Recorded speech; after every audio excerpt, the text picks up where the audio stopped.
Bonjour à tous et bienvenue au podcast Perspective Ivoirienne. Mon nom est Magali Yovino, j'ai plus de 20 ans d'expérience en marketing, stratégie d'affaires, stratégie des entreprises et transformation digitale. Alors, notre podcast, on commence à être un peu rodé, a pour but vraiment de mettre en valeur la Côte d'Ivoire. Alors, Perspective Ivoirienne, la Côte d'Ivoire, grand pays d'Afrique subsaharienne, pays francophone, qui est parfois un peu méconnu par mes compatriotes au Canada. Alors, dans le fond, avec ce podcast, on veut mettre en lumière les perspectives, différentes perspectives au niveau de l'économie. Et pour ce faire, rien de mieux que nos leaders, que nos acteurs, nos professionnels. Donc, en Côte d'Ivoire, pour en parler, pour dresser des portraits, parler un peu des défis actuels et bien sûr des opportunités. Alors, la Côte d'Ivoire, on me l'a dit, on le sait, on connaît très bien la Côte d'Ivoire. En plus, champion de la CAN 2024, donc connu mondialement pour ses compétences sportives. Mais la Côte d'Ivoire, c'est aussi grande terre productrice, grande terre agricole. Alors aujourd'hui, on a choisi vraiment ce thème, le thème vraiment de toute la transformation, alors pas juste agricole, mais la transformation, tout ce qui est l'industrialisation, comment justement le pays est en mouvement pour transformer les productions locales et avoir des retombées au niveau monétaire et au niveau international. Aujourd'hui, pour ce faire, alors on a le grand plaisir et l'honneur d'avoir un invité de choix, puisqu'on a Monsieur Kafana, qui est donc PCA pour la société de transformation I2T ici en Côte d'Ivoire, qui a accepté notre invitation et de dresser justement le portrait. Alors d'abord, Monsieur Kafana, merci beaucoup d'avoir accepté. Puis je vous laisse la parole pour vous présenter, dire un petit peu votre parcours aussi, puis qu'est-ce que vous faites ici avec I2T maintenant. Merci beaucoup. Okay. Merci beaucoup. Alors, comme vous l'avez dit, je suis Monsieur Kafana, président du conseil d'administration de la Société ivoirienne de technologie tropicale. Alors, je peux en dire un peu sur mon parcours. J'ai été formé aux États-Unis. Dans le domaine donc, du management et de l'innovation technologique, en particulier au niveau de l'ENTIC. J'ai fait plusieurs spécialités, dont la cybersécurité, innovation technologique, etc. Et donc, depuis 2010, depuis 2011 plutôt, je suis rentré en Côte d'Ivoire dans l'optique de servir mon pays. Donc, je suis venu principalement pour participer à un projet d'envergure qui a été lancé en 2011, qui était le projet de gouvernance électronique. Donc, j'ai dû intervenir là-dessus comme expert. Et par la suite, j'ai donc évolué pour gérer un service au niveau de la présidence de la République. Et par la suite, j'ai été donc appelé à l'RTCI, à l'RTCI pour piloter donc le tout nouveau département en charge de la protection des données à caractère personnel et également... RTCI qui, dans le fond, est ici l'organisme là, qui régule un peu toutes les données du pays. Tout à fait. Donc, j'ai dû intervenir donc, sur la partie technique, sur le volet protection des données à caractère personnel, ainsi que sur la partie cybersécurité. Et par la suite, donc, j'ai été appelé par le ministre de l'économie numérique pour servir comme conseiller en charge justement de tout ce qui est transactions électroniques, cybersécurité, etc. Et donc, c'est donc de là que j'étais en 2019, fin 2019, appelé pour diriger l'Office national de l'état civil et de l'identification, que j'ai dirigé pendant 2 ans. On m'a demandé donc d'aller servir au niveau de la Société ivoirienne de technologie tropicale, où il y avait un grand défi au niveau agro-industriel à relever, toujours dans le domaine de l'innovation technologique. Donc voilà un peu, résumer un peu mon parcours. C'est parfait, merci Monsieur Kafana. Alors, en écoutant comme ça votre parcours, on comprend déjà où est-ce qu'on s'en va avec la transformation, puisqu'effectivement, alors Côte d'Ivoire, premier producteur de cacao au monde, avec aussi une grande production au niveau du café, au niveau de l'EVA, au niveau de tout ce qui est aussi les noix d'acajou, alors dit communément cachou chez nous, là, au Québec. Donc ici, donc on a énormément de ressources. Donc on comprend très bien avec votre nomination, donc dans le cadre de ce poste-là, où est-ce qu'on s'en va? La digitalisation, on l'a vu, hein, c'est votre expertise, c'est vraiment c'est votre formation, vous l'avez dit, aux États-Unis, puis c'est toute la continuité après. Donc on vous envoie à chaque fois dans chaque secteur pour aller moderniser, puis automatiser, j'imagine, toutes ces structures-là. Donc là, on en est où aujourd'hui en Côte d'Ivoire? Alors avant de rentrer là, dans la digitalisation, comment ça se passe? On en est où au niveau de la production? Ça va bien? Ça va pas bien? Comment on se positionne? C'est quoi un petit peu notre portrait là, de la Côte d'Ivoire aujourd'hui avec ses ressources primaires, en fait, premières? OK, c'est une très bonne question. Il faut dire que, comme beaucoup le savent déjà, la Côte d'Ivoire est aujourd'hui un champion, bien entendu, au niveau agricole. Euh, Comme on le sait tous, la Côte d'Ivoire est premier producteur au niveau cacao. Mais c'est également un grand champion sur plusieurs segments agricoles comme la banane, la mangue, le café. Au niveau, déjà, au niveau de la mangue, de la banane, on est le numéro un en Afrique en termes de production. Ah, Au niveau wow. de l'EVA également, on est le premier producteur. La Côte d'Ivoire produit 70% de la production d'EVA de tout le continent. La Côte d'Ivoire également, très bien entendu, au niveau cajou, également, bien entendu, un champion mondial à ce niveau. Mhm. Et il y a toute une liste de produits comme ça. Grande terre fertile. Grande Donc, terre. on ne fait Grande pas terre. juste des grands joueurs de foot en Côte d'Ivoire, on fait Exactement. avant tout là, de la belle production agricole. Tout à fait. C'est Tout à parfait. fait. Donc, production massive au niveau agricole, Oui, avec bien entendu son corollaire de challenge, bien entendu, dont bien sûr. on va parler. Euh, mais grand pays agricole. En tout cas, l'agriculture ivoirienne se porte bien Mhm. et elle s'améliore chaque année d'ailleurs. Et aujourd'hui, comme vous le savez, le challenge aujourd'hui, c'est la transformation. Oui. Parce que le gros, vraiment, de la plus-value au niveau transformationnel. Et c'est vraiment cela que le gouvernement s'attelle à booster sur le plan national. D'accord. Mais c'est parfait. Puis justement, en parlant de ça, ben, c'est quoi aujourd'hui? Bon, je sais qu'il y a beaucoup de plans qui sont en place. On l'a vu dans tout le programme du gouvernement. Il y avait des deadlines, comme on dit, pour 2025. Il y avait au niveau que ce soit de la transformation, que ce soit même de la hausse de production. Puis, comme vous venez de le dire, ça va très bien. Mais c'est quoi un petit peu, là, au jour d'aujourd'hui, les défis? Où est-ce qu'on en est? Où est-ce que peut-être ça va bien, justement, puis qu'on arrive, donc on le voit en termes de quantité, de volume, de qualité. Je pense qu'on est là, définitivement. Maintenant, au niveau de la transformation, puis des défis que ça représente, c'est quoi aujourd'hui? Comment vous percevez ça? Donc, on le voit au niveau de l'agriculture, au niveau de la production, ça va bien en termes de quantité, en termes de qualité. Vous venez en fait de le mentionner, puis ça, bah, je pense que c'est pas beaucoup de pays qui peuvent se réjouir d'avoir une telle production et une telle qualité, puis de maintenir aussi ce rang-là. Surtout avec ce qu'on voit avec les changements climatiques, avec toutes les intempéries ou autres. Alors donc ça, c'est une très grande richesse que la Côte d'Ivoire a et je pense qu'il est maximisé de plus en plus.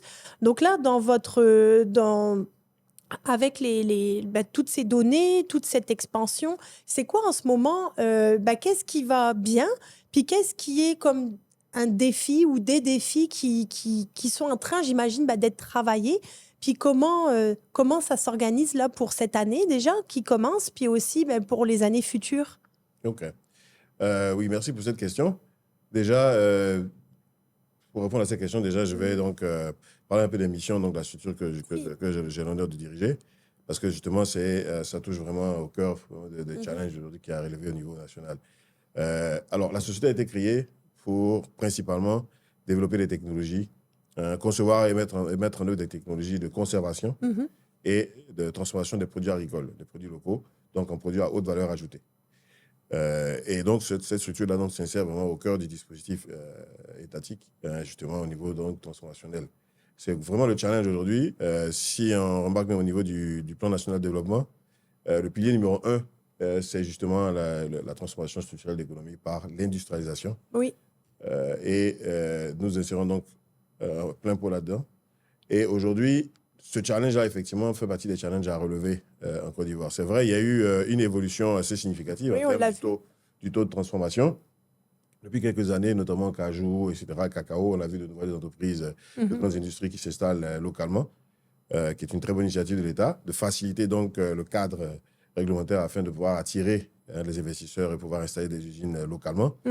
Nous, le challenge à notre niveau, c'est de booster la transformation locale, donc amener plus d'Ivoiriens à s'impliquer dans la transformation locale, fournir les technologies adaptées justement à la transformation locale de nos produits et faciliter en tout cas l'accès à ces outils-là afin donc de pouvoir amener plus d'Ivoiriens à s'impliquer dans ce domaine. Donc c'est vraiment ça notre challenge. Alors, Puis d'ailleurs, par donc, rapport à ça, donc là, on parle quand même, avant d'arriver à la transformation, on parle déjà de la modernisation. Donc là, dans le fond, au niveau de la modernisation, donc, on l'a vu, hein, il y a un gros travail qui a été fait pour que justement, ben, comme vous l'avez dit, là, ces agriculteurs, soit ces producteurs, ben, soient en fait équipés avec les machines, la machinerie, la technologie, mais aussi ben, le savoir-faire. tout à fait. Et ça, à ce niveau-là, est-ce que on peut dire que l'objectif, il est atteint ou on est à combien encore de pourcentage là, d'atteinte d'une modernité qui était souhaitée en fait dans le plan 5 ans en fait du gouvernement? OK. Alors, en termes d'atteinte des objectifs, ça, je ne saurais le dire en termes de pourcentage. Ce qui est sûr, c'est qu'il y a eu beaucoup d'initiatives de l'État en termes de centres de formation professionnelle pour renforcer les capacités des producteurs. Il y a eu beaucoup d'efforts au niveau de l'assistance même aux producteurs et aux transformateurs, c'est-à-dire à mieux organiser le secteur, attirer des investisseurs, etc. Pour nous, le challenge, il demeure quand même un challenge important. Et un des challenges, justement, c'est l'accessibilité aux outils, aux équipements D'accord, et au savoir-faire. Quelquefois, qui revient quand même, qui peut revenir quelquefois, ça peut être un peu coûteux quelquefois. bien sûr. Et donc, nous, Vous avez des voulons- partenaires pour ça, pour Voilà, la machinerie? c'est ça. Oui, Et donc, l'idée pour nous, c'est de pouvoir développer cette machinerie-là sur place, afin de d'accord. réduire les coûts.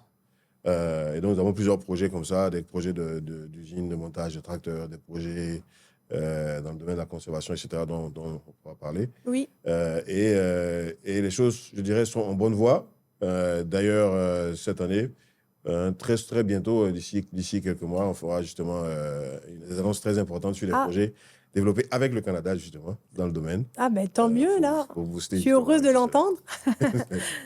D'accord, c'est parfait. Puis après, donc c'est ça, maintenant, donc dans cette modernité, puis là, donc les défis maintenant, ben, c'est de transformer, hein, c'est de Tout à fait. transformer localement. Puis là, on vise vraiment hein, un produit, je veux dire, une production jusqu'à un packaging fini, prêt à la vente. Est-ce que c'est là Oui. qu'on est rendu? Oui, c'est vraiment ça l'objectif OK. final à atteindre. Mais déjà, nous essayons déjà de passer par la première, deuxième transformation Mhm. avant d'arriver à tout le reste packaging. Parce que déjà, il faut dire qu'un des challenges dont nous allons également parler, c'est les pertes post-récolte. Oui. Justement, l'une des solutions justement à la réduction des pertes alimentaires après récolte, c'est justement la transformation de ces produits-là. De transformer par exemple le manioc ou la banane en farine qui peuvent être utilisées dans la boulangerie, dans la pâtisserie, Oui. etc. Transformer le cajou, les noix de cajou Mhm. en liqueur de cajou, en sirop, etc. Il y a tellement de choses à faire en savon, etc. Ou valoriser même les déchets agricoles Et- pour fabriquer même de la bioénergie, etc. Il y a beaucoup de challenges ici à relever dans le domaine transformationnel Mhm. et qui vont permettre également justement d'accroître les revenus des producteurs et donc permettre donc à l'économie ivoirienne de se porter nettement Mhm. mieux. Oui, bien sûr. Puis justement, en parlant d'exemples avec le Canada, parce que ben, nos auditeurs, là, ils sont curieux aussi. Alors, on ne veut pas voler le scoop, bien sûr, mais justement, c'est quoi justement les projets là qui voient le jour en 2025 sur quoi et qu'est-ce que ça va régler comme problématique qui était actuellement en fait dans ce secteur-là? OK. Oui, merci pour cette question. Il faut dire que, comme on l'a dit, hein, la Côte d'Ivoire est un très grand producteur agricole. Mhm. Mais l'un des challenges de la Côte d'Ivoire, c'est justement les pertes alimentaires.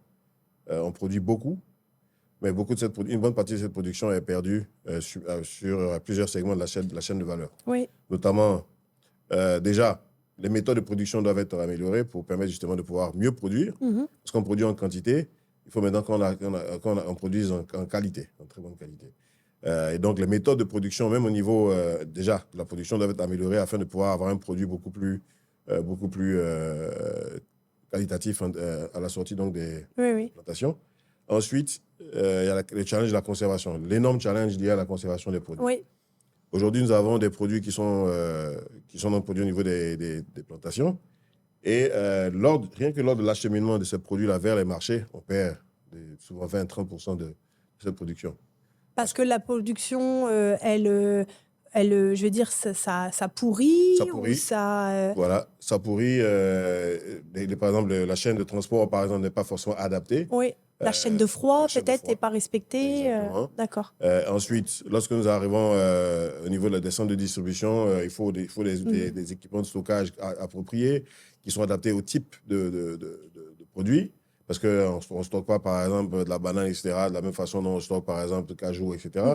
Donc, il faut vraiment, au niveau de la chaîne de valeur logistique, déployer les outils qu'il faut afin de pouvoir justement réduire de façon significative les pertes alimentaires.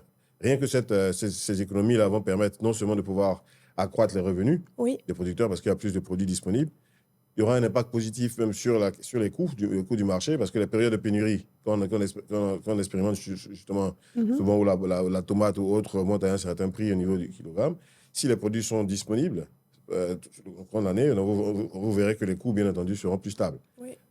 Donc, on va éviter donc d'avoir des... Voilà. Donc, au niveau cherté de la vie, il y a un challenge ici que ça permettra de relever. Il y a d'autres challenges également que ça va permettre, même au niveau transformationnel, nous avons l'ambition justement à partir de ces infrastructures que nous allons déployer très bientôt, de pouvoir justement à l'entrée même sur la même plateforme, pouvoir permettre de faire une première ou deuxième transformation avant même de stocker le produit. Donc, il y a vraiment ces challenges-là à relever au niveau de la chaîne de valeur, de logistique, de conservation, de stockage des produits alimentaires que nous voulons relever justement avec le Canada. Et donc, nous avons en ce sens-là un vaste projet qui s'appelle, qu'on a nommé le projet de réduction des pertes post-récolte. D'accord. Dont l'annonce a été faite d'ailleurs l'année dernière, en mars 2024. Signature de la convention pour l'étude de faisabilité qui est maintenant bouclée. Et nous allons maintenant passer à la mise en place très bientôt de la structure qui va piloter toutes ces infrastructures-là en PPP. Donc, il y aura donc du privé international. Un partenariat public-privé. Donc, avec bien entendu le Canada, avec d'autres acteurs internationaux et avec le privé ivoirien et public ivoirien qui vont intervenir dans ce projet-là. C'est super. Donc, ça, c'est un des grands projets que nous allons lancer très bientôt. Toujours avec le Canada, nous avons un deuxième projet. Justement, donc on voit que le Canada est populaire. Ah oui, très populaire. Mais on va dire quand même un pays aussi avec une grande production, une grande expertise, beaucoup de machinerie, de technologie aussi. Donc en tout cas pour moi c'est comme on dit de la musique à mes oreilles. Donc je suis contente qu'on avance là-dessus et je pense que ça va donner une belle perspective aussi de voir que comment deux pays peuvent collaborer et comment deux pays peuvent s'imbriquer pour accélérer en fait des choses qui ont peut-être déjà été faites au Canada, mais aussi d'expérimenter aussi des choses adaptées ici aux problématiques parce que c'est pas la même réalité, on produit pas la même chose et tout ça. Mais par contre, effectivement, à un moment donné, il y a une technologie, il y a un savoir-faire à respecter et à mettre en place. Donc, je pense que effectivement, c'est un bon choix. Donc, je pourrais pas dire le contraire. mais puis pour la chaîne de froid, en tout cas, c'est sûr que ça nous connaît. Ah oui, le Canada, très connu pour. Donc, mais non, c'est super. Et au niveau de tout ce qui est justement, est-ce qu'il y a des équipes qui viennent sur place? Ils vont rester là un certain nombre de temps. Il y a un transfert de connaissances, j'imagine. Comment ça s'organise un tel projet, dans le fond, pour qu'on puisse donner un peu à nos auditeurs comment ça procède, puis aussi comment on s'organise justement en Côte d'Ivoire pour collaborer, puis pour travailler comme ça en équipe avec des entreprises internationales, dans le fond? Oui, tout à fait. Effectivement, nous avons donc le cabinet O5 avec lequel nous travaillons. Donc, on a conçu le projet ensemble. Et on a donc, à travers donc, notre réseau, justement, contacté différents acteurs au niveau technologique, notamment, bien entendu, au niveau de la chaîne de froid, au niveau de toute la chaîne logistique également, qui ont participé à l'étude de faisabilité. Et donc, bien entendu, au niveau donc, de la construction de ces infrastructures, nous allons travailler, bien entendu, avec les équipes locales, supervisées donc, par l'expertise internationale, canadienne et autres. Donc, il y aura effectivement beaucoup de choses à faire parce que ça va changer, en quelque sorte, le visage vraiment de l'agriculture ivoirienne, hein, parce que là, on va se retrouver vraiment avec des infrastructures modernes, Oui. hein, modernes qui vont permettre de conserver les produits, qui vont être interconnectés avec la bourse de matières premières agricoles, qui vont avec des outils numériques de traçabilité, de trading et tout ça. Donc, il y aura vraiment, ce sera vraiment quelque chose de très intéressant. C'est gros. Et c'est sur combien d'années que ça va se dérouler? C'est un projet qui va sur... alors, la première phase va prendre environ 2 ans. Hein, et nous prévoyons trois différentes phases parce que nous allons accroître la capacité. Donc parce que l'idée pour nous, en réalité, c'est de pouvoir déployer ces centres de conservation à proximité des zones de production. Oui. Sur tout le territoire national. Voilà, donc nous allons commencer avec quelques centres, ensuite élargir au fur et à mesure aux différents points de production du pays, en fonction du type de produits alimentaires, en fonction... Donc c'est tout produit confondu. Il y a pas, on n'a pas choisi en priorité certaines productions. Nous, alors au départ, bien entendu, nous sommes obligés de prioriser les produits, mais la plateforme à terme est destinée à pouvoir couvrir tout type de produits. Donc c'est vraiment une plateforme multi-produits, multi-températures. Qui sera mise en place. D'accord. Voilà. Donc, tous les produits alimentaires sont concernés. Nous allons bien entendu commencer par les produits les plus consommés, les produits, bien entendu, qui subissent le plus de pertes alimentaires. Oui. Voilà, donc, à forte valeur aussi. À forte valeur également. D'accord. Et au fur et à mesure. Voilà. D'accord, c'est parfait. Là, je vois vraiment, on a beaucoup de projets. Alors, déjà des partenariats internationaux et en plus canadiens. Donc là, vraiment, je pense qu'on va ravir nos auditeurs. Mais aussi, Monsieur Kafana, on a dressé vraiment, je pense, des projets très concrets. En plus, avec mes compatriotes canadiens, alors qui nous écoutent. Donc vraiment, c'est en tout cas vraiment un grand bonheur. Puis on voit tout le travail qui a été fait. On a aussi rapidement parlé un petit peu, mais je pense que là-dedans, ce qui est important aussi, c'est l'autonomisation en fait de ces communautés rurales. Alors en ce moment, justement, qu'est-ce qui est fait? Puis c'est quoi l'avenir en fait? Qu'est-ce qu'on souhaite justement sur ces communautés? Puis comment l'autonomisation va permettre, dans le fond, d'augmenter, parce que ça fait augmenter aussi le profit. Ça crée des emplois, ça permet aussi de professionnaliser encore plus peut-être une industrie qui était peut-être à un moment donné, on va pas dire laissée de côté, parce que avec une production d'un tel volume, c'est pas laissé de côté, mais peut-être un peu délaissé. Par exemple, je pense à la jeunesse ivoirienne, je pense, on le dit souvent, mais quasi 75% du pays, en fait, a une population, dans le fond, la population ivoirienne à 75% à moins de 35 ans. Donc, comment on intéresse ces jeunes-là? Alors, je pense que l'autonomie aussi qu'on veut donner permet aussi de professionnaliser puis donner d'autres perspectives en fait à ces jeunes. Alors là, qu'est-ce qui est fait? Puis comment vous voyez ça là, dans l'avenir pour les 2 prochaines années? Oui, très bonne question. Il faut dire qu'au niveau des communautés rurales et même au niveau de la jeunesse, l'un des challenges, bien entendu, c'est d'abord l'organisation. Il faut dire que beaucoup d'initiatives sont lancées justement dans ce domaine-là, mais il faut mieux organiser les communautés pour pouvoir bénéficier de l'accompagnement qu'il faut. Vous allez remarquer que, par exemple, au niveau agricole ou agro-industriel, il y a beaucoup d'informels. Donc, déjà l'idée ici, c'est de pouvoir amener beaucoup plus de PME donc à se créer de façon officielle. Afin de pouvoir bénéficier justement des outils de financement, des outils d'accompagnement qui existent, etc. Donc, dans ce sens-là, nous avons justement des actions que nous menons avec des partenaires bancaires, que je ne vais pas citer ici, mais en tout cas, qui sont prêts à nous accompagner justement. Localement. Des banques locales. Des banques locales. D'accord. Afin de pouvoir nous accompagner donc, sur justement des programmes d'accès capital, afin de pouvoir justement faciliter l'accès à certains outils de production plus modernes pour la jeunesse, pour les communautés rurales. Parce que, comme vous le savez, les jeunes aujourd'hui, la daba et la machette, ça ne les intéresse plus. Hein. Non. Voilà, donc du coup... On peut comprendre aussi. Tout à fait. Voilà, donc il faut vraiment mécaniser l'agriculture de plus en plus. Et au niveau de la transformation, arriver à donc fournir des équipements plus adaptés pour réduire la pénibilité, parce que c'est vraiment ça le challenge. Réduire au maximum la pénibilité au niveau agricole, au niveau agro-industriel. Et c'est ce qui va permettre de pouvoir justement attirer plus de jeunes dans ce domaine-là. Et donc, justement, les projets que nous menons avec bientôt la mise en place de pôles de formation, justement, que nous allons déployer avec des labs d'expérimentation sur les technologies et tout ça. D'accord. Cela va permettre de pouvoir attirer les jeunes, renforcer leurs capacités et permettre d'aboutir donc à de la transformation agro-industrielle un peu plus moderne Oui. en utilisant justement des technologies de type Industrie 4.0.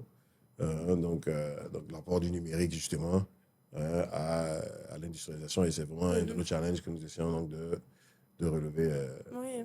Puis au niveau, quand on parle justement de 4.0, tout ça, de nouvelles machineries et autres, on pense aux drones pour surveiller les champs, on pense à tout ça. Et justement, la Côte d'Ivoire, elle en est où?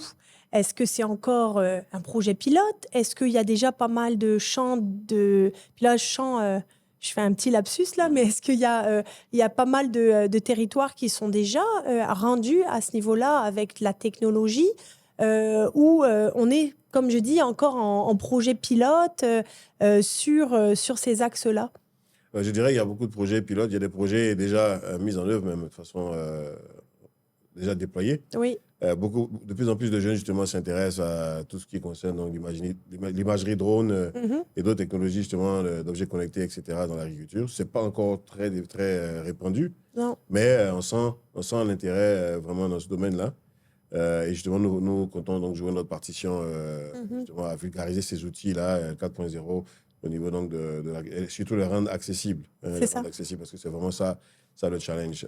Donc, amener plus de startups locales à développer des outils en s'appuyant sur les technologies. Oui. Et donc, nous avons l'ambition, justement, dans ces 2 ans-là, de devenir un peu un des laboratoires niveau étatique qui vont permettre justement à ces jeunes, attirer ces jeunes et tous ces férus d'innovation-là, afin de venir concevoir ensemble des technologies avec les outils que nous allons mettre en place, le plateau technique que nous allons mettre en place, et donc permettre de booster justement l'innovation locale dans ce domaine. Est-ce qu'il va y avoir un lieu en particulier qui est déjà défini? Est-ce que les équipements sont déjà là?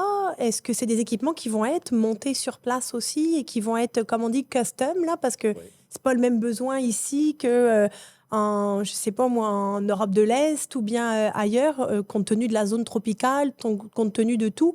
Donc, est-ce que c'est ça, ces outils-là, ils sont déjà présents, ils sont déjà sur le territoire? Ils sont présents, mais là, ce que nous apprendrons à déployer bientôt, c'est vraiment des outils beaucoup plus modernes, qui vont nous permettre justement de vraiment accroître notre capacité de conception locale. Bien entendu, l'idée n'est pas de réinventer la roue. Non. Donc, pour les technologies qui existent déjà, nous allons les faciliter l'acquisition. Oui, les intégrer, en fait. Ouais. Pour les technologies non existantes, nous allons avoir justement la capacité de concevoir et réaliser ces équipements-là localement ici, en fonction des besoins donc, de nos jeunes ou autres nos acteurs locaux. Donc, c'est vraiment ça l'idée, éviter que les gens aient forcément besoin d'aller vers l'Asie ou autre pour chercher des technologies à bas prix. Oui. Et donc, nous voulons faire de la qualité à des prix très abordables pour... D'accord. Donc, vous allez vous doter, en fait, de ces machines-là, de ces équipements, puis après, permettre de les mettre à disposition, justement. Puis là, on dit les jeunes, mais c'est les acteurs du secteur. Mais c'est sûr que, bon, on veut aussi former la jeunesse, puis c'est sûr que c'est la relève aussi, hein, donc veut pas. Et il y a quand même aussi une acceptation de la technologie qui est peut-être un petit peu plus facile que quelqu'un qui a déjà 30 ans de carrière en agriculture.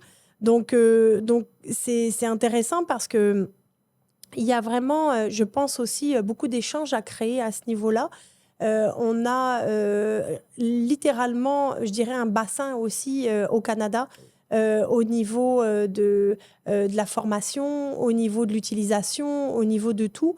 Donc, je pense qu'il y a un beau message aussi pour nos auditeurs dans la mesure où il y a beaucoup de formations. Puis, on le voit, hein, je ne vous le cache pas, à travers les podcasts, puis dans tous les secteurs qu'on voit, ça ressort beaucoup. Hein, c'est la formation, la technologie en tant que telle. Puis après, c'est les process. Et en fait, donc là, on est en plein dedans avec cette discussion parce que dans le fond, vous êtes vraiment à avoir défini un plan, puis à mettre en place ces 3 grands vecteurs qui vont vous permettre finalement d'atteindre ces objectifs. Puis là, ce que j'aurais tendance à dire, c'est quoi un petit peu la vision? C'est quoi? Et puis là, je m'adresse à vraiment Monsieur Kafana en tant qu'expert justement en digitalisation, en technologie, en développement, en transformation aussi de secteurs. Parce qu'on l'a vu, hein, vous avez transformé beaucoup de secteurs. Moi-même, j'ai eu à faire de la transformation digitale, puis on le voit comment ça a évolué aussi au fil des années. Euh, Comment justement vous percevez ça? Puis c'est quoi votre souhait en fait? C'est quoi votre agriculture ou je veux dire, j'essaie de trouver le bon mot. C'est quoi un petit peu votre vision de l'industrialisation puis de la transformation agricole ici en Côte d'Ivoire? Là, si on voulait essayer une feuille blanche pour dessiner ça, c'est quoi que vous nous présenteriez comme dessin un peu de la nouvelle agriculture quasi 6.0 transformée de la Côte d'Ivoire? Oh là, on risque de pas finir aujourd'hui. Mais, Juste une feuille. bon, en gros, pour moi, c'est déjà pour moi, la base, hein, c'est une agriculture ou une agro-industrie qui est pilotée par les données. Oui. Moi, c'est vraiment ça la base. Et c'est un des challenges que j'essaie de relever. Aujourd'hui, on a beaucoup d'initiatives qui sont menées, mais de ce que j'ai remarqué, c'est qu'on a besoin de données plus fines sur le secteur. Sur les producteurs, les besoins des producteurs, les profils des producteurs, les types d'équipements les mieux adaptés, etc. Et donc, nous avons justement l'ambition de mettre en place un système d'information agro-industriel, justement, qui va nous permettre de pouvoir définir les profils et réaliser des équipements adaptés aux profils par type de producteur ou de transformateur. C'est vraiment, pour moi, c'est ça le rêve, c'est d'avoir une agriculture vraiment pilotée qui s'appuie vraiment sur des données précises en fonction du profil des producteurs. Et même au niveau du programme des programmes d'accompagnement financier qui vont nous permettre de pouvoir, soit à partir justement des intelligences artificielles, etc., de pouvoir déterminer quel est le type de financement adapté à tel ou tel type de producteur. Donc, ce qui va nous permettre de pouvoir justement avoir les technologies qu'il faut, de pouvoir avoir des équipements surdimensionnés ou sous-dimensionnés, mais avoir ce qu'il faut exactement pour pouvoir justement atteindre les objectifs qu'on veut atteindre. Et également, je dirais que ma vision également, c'est d'avoir une transformation locale adaptée à nos besoins locaux. Voilà, parce que nos habitudes alimentaires, etc., ne sont pas les mêmes.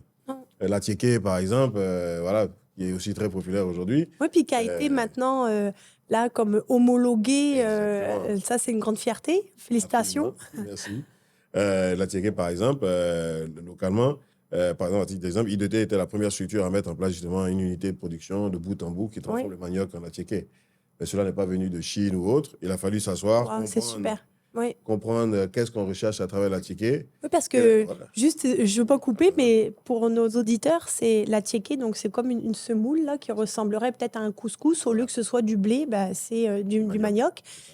Puis c'est fait vraiment. Alors là, bon, vous l'avez cheminé, comme on dit, de bout en bout, de façon industrialisée, mais il y avait une production très artisanale. C'est vraiment un savoir-faire. Ce sont les femmes, notamment ébriées, hein, qui font ça. Alors moi, pour avoir visité déjà des coins, puis on espère peut-être en visiter aussi après avec vous pour voir l'évolution. Mais c'est sûr que pour avoir visité, c'est tout un savoir-faire, c'est tout un long parcours, mais c'est ça qui fait le goût et le charme aussi. Exactement. Alors là, c'est donc dans cette industrialisation-là de bout en bout pour la tiéké, je pense que c'est vraiment un grand accomplissement parce que c'est un produit effectivement qui est consommé quotidiennement en Côte d'Ivoire.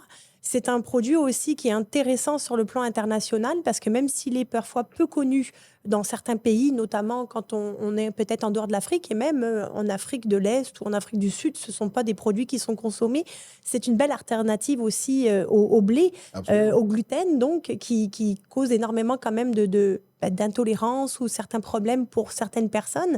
Donc, je pense qu'effectivement, là, c'est un gros coup avec la tiéké, comme on dit, parce qu'il y a un immense potentiel et il y a une recherche aussi, beaucoup des distributeurs canadiens pour avoir des alternatives au blé ou des alternatives au riz ou autre. Et je pense qu'effectivement, c'est parfaitement bienvenu, en tout cas, dans les perspectives. Puis ça nous permet aussi de voir comment on est capable, puis je pense que c'est un peu ça que vous mentionnez, c'est-à-dire de se dire, bon, nous, on a nos habitudes, on veut pas, demain, on veut pas fabriquer des frites, là. On est en Côte d'Ivoire.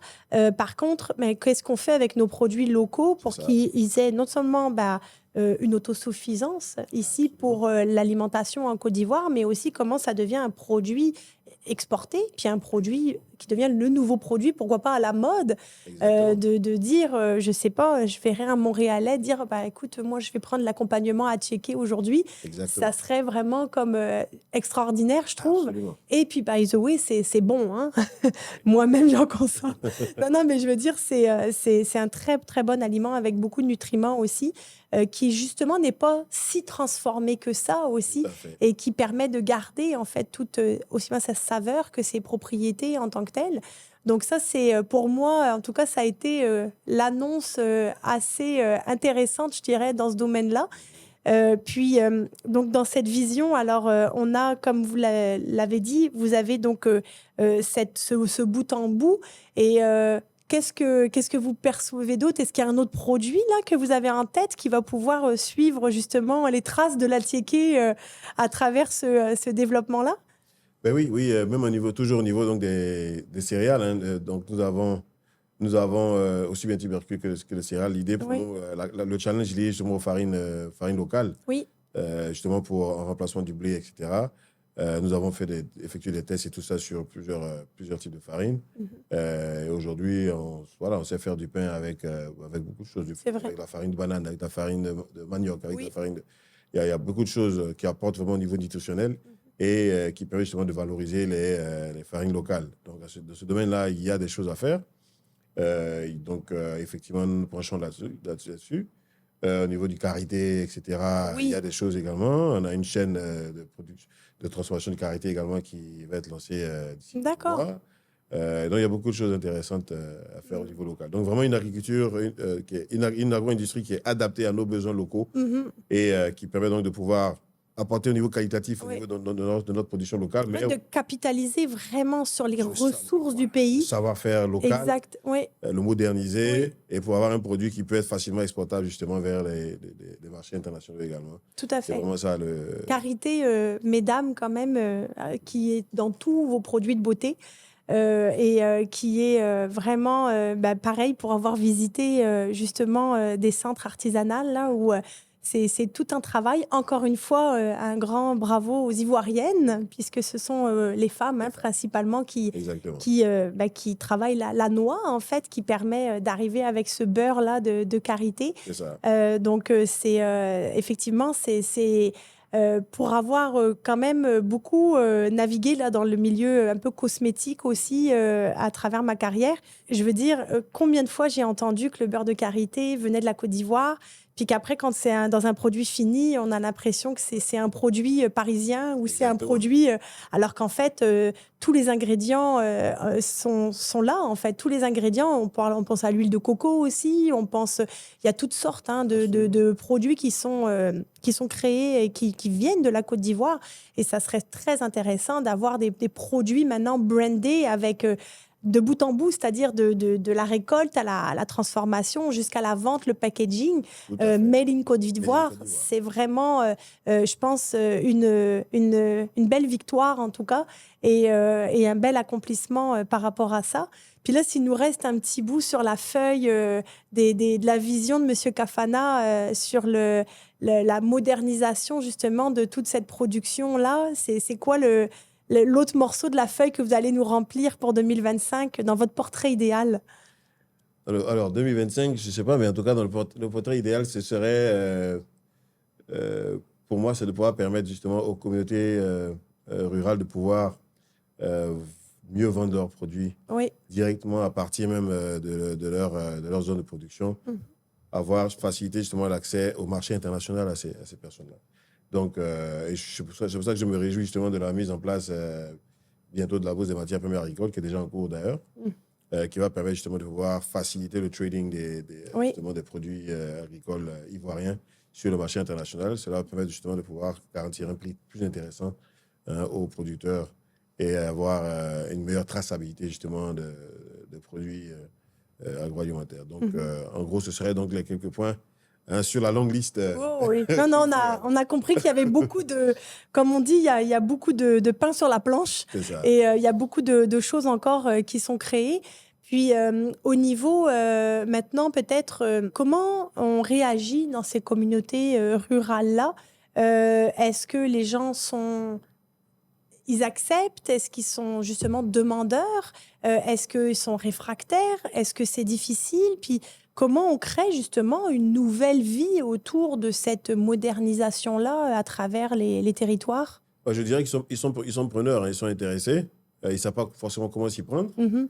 mais ils sont intéressés. Ils comprennent bien que les outils traditionnellement utilisés ne sont plus forcément adaptés. Ben oui. Aujourd'hui, une parcelle moyenne dans l'agriculture ivoirienne, aujourd'hui, c'est peut-être 3 hectares, 2 hectares. C'est vraiment un ensemble de petits producteurs, en réalité.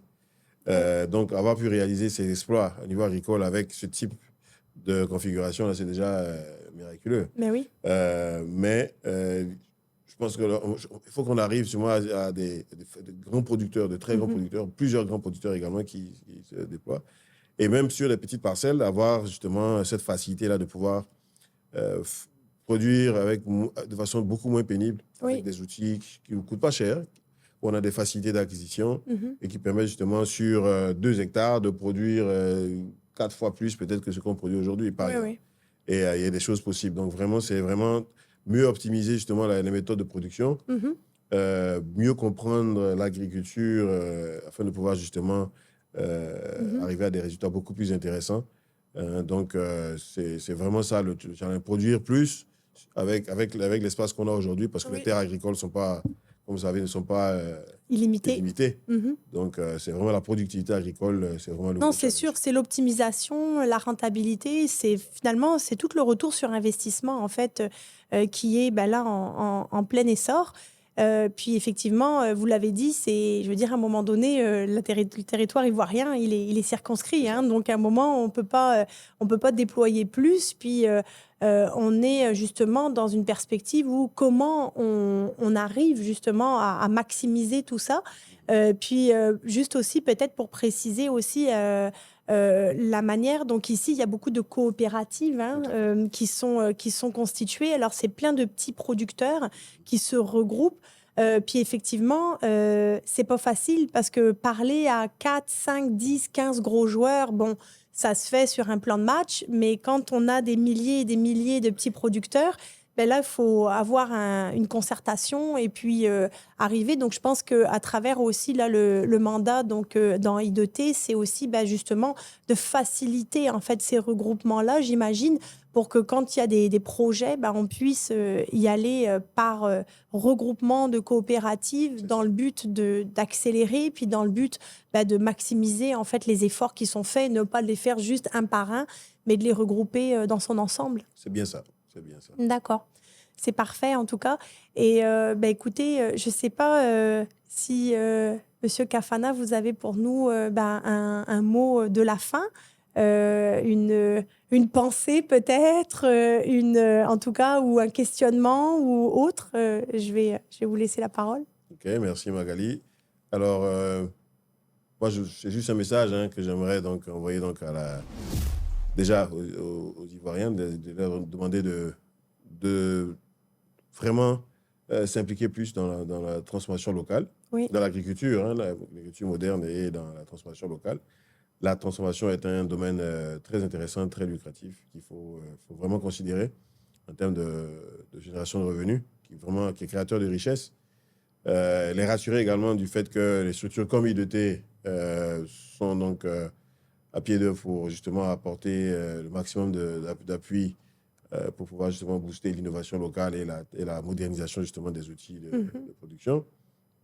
Également, encourager nos partenaires internationaux, notamment le Canada, bien entendu, qui a déjà, bien entendu, commencé à s'intéresser fortement donc, à toutes sortes de domaines ici en Côte d'Ivoire. Et donc, les encourager à donc, venir donc, nous tenir la main et aller ensemble justement vers cette modernisation-là que nous espérons vraiment atteindre d'ici peu. Donc, c'est vraiment ce mot que je voulais vraiment envoyer vers nos partenaires internationaux. La Côte d'Ivoire est ouverte. La Côte d'Ivoire est un pays un pays d'hospitalité, comme Oui. c'est très connu pour cela. N'hésitez pas à nous contacter, à contacter les acteurs locaux, etc., que ce soit à travers nous ou autres. Nous sommes ouverts à faciliter donc, la collaboration avec des structures locales afin donc, de pouvoir booster donc, notre agro-industrie nationale. C'est parfait. Très bien. Je vous remercie. Merci beaucoup. Alors, c'est un grand plaisir, en tout cas, d'avoir pu échanger ensemble parce que c'est un grand sujet. Hein. Comme on a dit, on pourrait en parler pendant des heures et des heures. Mais je pense que ça permet de voir. Alors, on le voit, hein, on l'a dit, l'équipement, la technologie, tout ce qui est également au niveau de la formation et des process. C'est vraiment ici les quatre grands leviers qui sont finalement mis en avant et sur lesquels, en fait, vous travaillez chaque jour, finalement, pour arriver à un objectif précis qui est vraiment de moderniser, en fait, de transformer les matières premières ici en Côte d'Ivoire. Donc, ça donne un beau portrait, ça donne des belles perspectives, donc les perspectives ivoiriennes sur l'ensemble des éléments dans ce secteur-là. Donc, vraiment, Monsieur Kafana, un grand merci pour votre temps. Un grand merci aussi d'avoir partagé avec nous aujourd'hui votre savoir et puis les projets. Et encore bravo, on espère pouvoir vous amener encore plus de contributeurs canadiens pour ces projets-là. Donc, je vous remercie beaucoup et à très bientôt en tout cas. Merci beaucoup Magali et bon courage pour votre émission. Merci, c'est gentil. Alors, encore un sujet passionnant dans Perspective ivoirienne. Donc, toute la modernité, tout le travail d'industrialisation des matières premières. Côte d'Ivoire, on le rappelle, le grand pays au niveau de tout ce qui est production, cacao, café, EVA, noix d'acajou, mangue, etc., etc. Je pense que là, ça vous dresse vraiment un portrait non seulement d'un grand pays producteur, mais bientôt d'un grand pays exportateur. Donc, avec cet échange avec Monsieur Kafana, on a pu être vraiment en mesure de comprendre les défis, mais comment déjà ils sont appréhendés. Puis, on voit déjà le mouvement, hein, on voit déjà tout ce qui est mis en place pour justement répondre aux besoins, répondre et atteindre les objectifs qui sont de moderniser, qui sont d'industrialiser et de transformer ces ressources premières. Donc, un grand merci à Monsieur Kafana. Merci pour cette présence. Merci pour la richesse des informations. Je pense que ça nous donne un très beau portrait, une belle perspective de la Côte d'Ivoire, en tout cas dans ce secteur-là. Donc, merci beaucoup et surtout, continuez de nous suivre. On a plein d'autres sujets sur tous les secteurs qui vont pouvoir vous intéresser au niveau des projets, des opportunités. Merci beaucoup et à bientôt.